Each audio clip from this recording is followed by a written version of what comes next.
미국 언론에서 한국에서 심상치 않은 조짐이 보인다며 이에 관한 내용을 대서특필했습니다. 현재 넷플릭스 오리지널 시리즈 스위트 홈이 이제 아시아도 뛰어넘어 미국에서까지 순항 중입니다.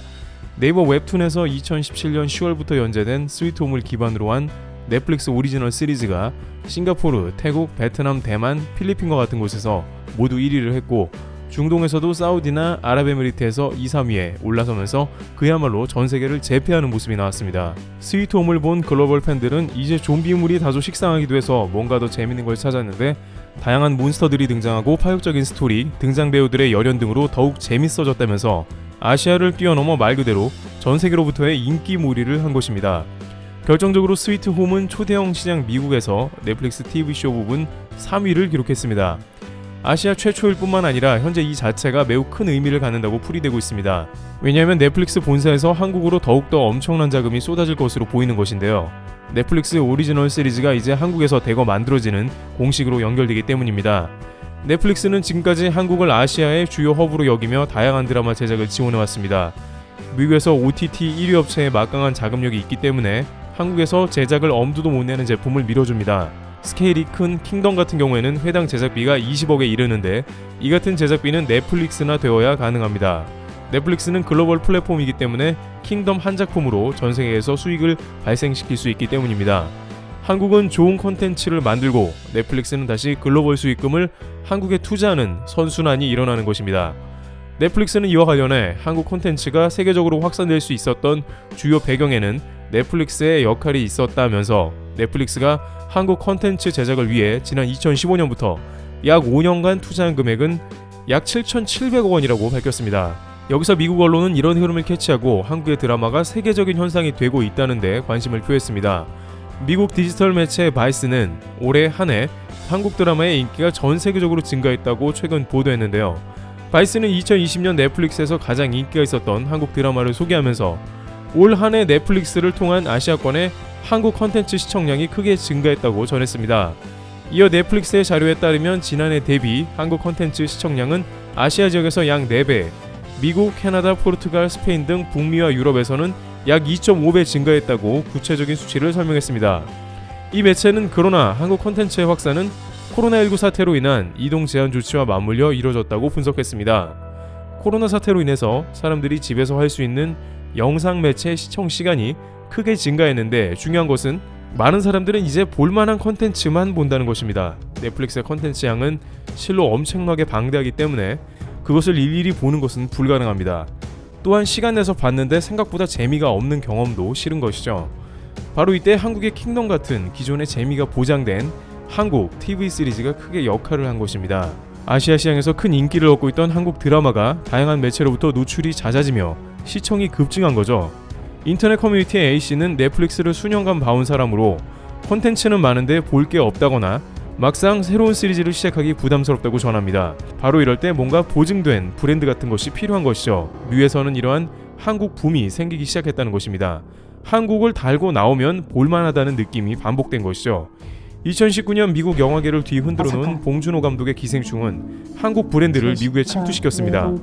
방탄소년단의 BTS는 이제 빌보드 가수 중에 일부만 가능하다는 음반을 내면 1위에 오르는 자리까지 갔습니다. 그러다 보니 한국 키워드가 붙는 작품은 관심을 훨씬 많이 받게 되며 또 실제 재미가 있다는 것입니다. 재미가 있다 보니 많은 시청자들은 SNS 등을 통해 작품을 소개하고 입소문을 내게 되는 것입니다. 헐리우드 스타들조차 BTS 팬이라고 밝히고 있으며 한국의 기생충을 꼭 보라고 홍보했던 것이죠. 한편 스위트홈을 연출한 이응복 PD는 가장 한국적인 것이 가장 세계적인 것으로 생각하는데 한국적인 정의, 믿음, 가족의 우정 이런 것들이 발현돼 괴물과 싸우는 이야기에 사람들의 반응은 어떨까 궁금했다. 세계적으로 소통되는 부분에 감사하고 있다면서 이번 스위트홈에 대한 소감을 전하고 있습니다. 김구 선생이 가장 한국에 있었으면 했다는 문화의 힘이 이제 세계시장으로 꼽혀간다는 맥락인데요. 미국 디지털 매체 바이스는 봉준호 감독의 기생충을 비롯해 방탄소년단의 빌보드 차트 석권 등 한류가 세계적 문화현상으로 자리 잡았다면서 이제는 영화는 물론 TV 시리즈로도 한류 현상이 확장되고 있다고 덧붙였습니다. 이것은 말뿐이 아니라 실제 한국의 컨텐츠 몸값이 수직 상승하는 계기가 되는 조짐이 보이고 있습니다. 바로 대형 계약이 잇따라 발생하고 있다는 것입니다. 그리고 강대국 간의 다툼으로도 번질 수도 있다고 하는데요. 바로 중국에서 미국과 경쟁 관계 가운데 한국 TV 시리즈 판권을 사들인 경우가 처음으로 등장한 것입니다. 넷플릭스가 가져갈 걸 중국이 웃돈을 얹어서 빼갔다는 다소 믿기 힘든 소식도 들려온 것이죠.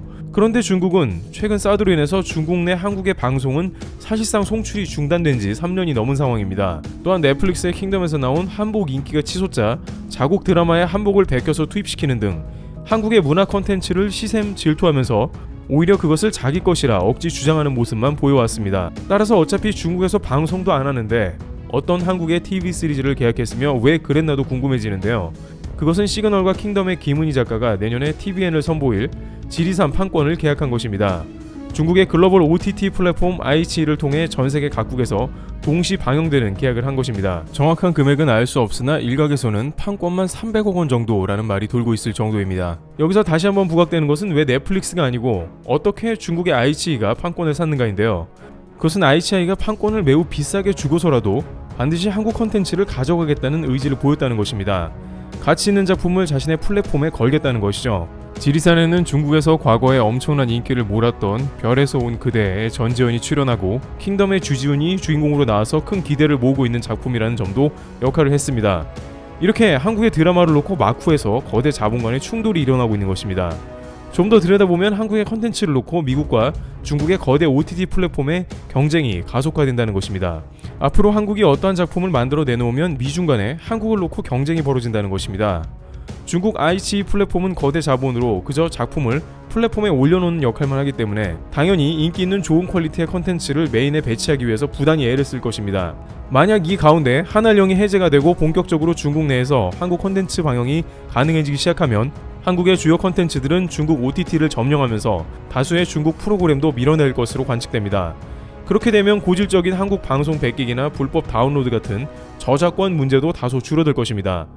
물론 중국 엔터테인먼트에서는 이러한 점을 이미 경계하고 있는 것으로 파악되고 있습니다. 한국의 컨텐츠가 중국의 OTT를 통해 들어올 경우 사실상 중국 TV 시리즈는 매력을 크게 잃기 때문에 이러한 이유로 틈만 나면 한국의 연예인 때리기를 비롯해서 정치적인 이슈와 엮고 있는 것입니다. 그러나 김구 선생님이 지적한 문화의 힘은 아무리 인위적으로 사람이 막는다고 하더라도 결국에는 세계적인 대세가 한국적인 것이기 때문에 문화시장의 개방을 확대할 수밖에 없을 것입니다. 또한 한국의 TV 시리즈를 만들어내는 회사들도 덩달아 큰 관심을 받고 몸값이 치솟고 있습니다. 킹덤을 제작한 한국의 A스토리는 수년간 주가가 만원대에서 횡보하다가 올해 4만원대로 급등했습니다. A스토리가 킹덤을 제작했지만 그렇다고 엄청나게 수익을 많이 내는 회사는 아니라고 하는데요.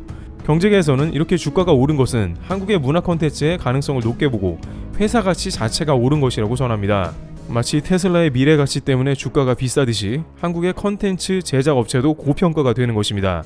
이처럼 2020년엔 팬데믹으로 인해서 많은 기업들은 그 내재된 가치를 인정받으며 오히려 회사의 가치가 급상승했습니다. 그 가운데 많은 이들은 집에 머물며 볼만한 것을 찾게 되었고 이제 그 자리를 한국의 컨텐츠가 채우고 있습니다. 한국 특유의 창의성이 말 그대로 전 세계로부터 인정받으며 글로벌 플랫폼의 중심에 자리 잡게 된 것입니다. 트래블 튜브 여기서 마치겠습니다. 감사합니다.